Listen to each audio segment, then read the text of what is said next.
विंचूर येथे श्री संत शिरोमणी नामदेव महाराज यांचा 674वा संजीवन समाधी सोहळा विंचूर येथील संत शिरोमणी नामदेव महाराज मंदिरात संपन्न झाला।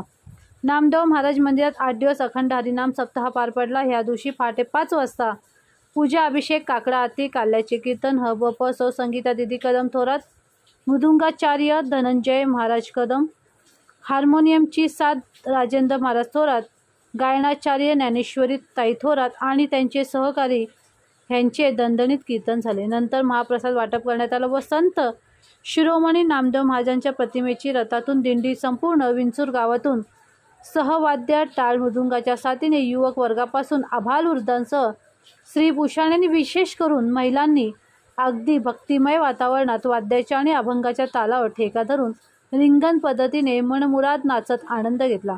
या दिंडी सोहळ्यात विंचूर स्त्री पुरुष ग्रामस्थ, वारकरी संप्रदाय, विंचूर शिंपी समाज बांधव आदी उपस्थित होते। या कार्यक्रमास लालसगाव पोलीस स्टेशनचे सहाय्यक पोलीस निरीक्षक Bhaskar Shinde, police constable Sagar Arote, police constable Avinash Sangale, police constable Sujay Bargal, police constable Sanjay Deshmukh यांनी आवर्जून उपस्थिती लावली।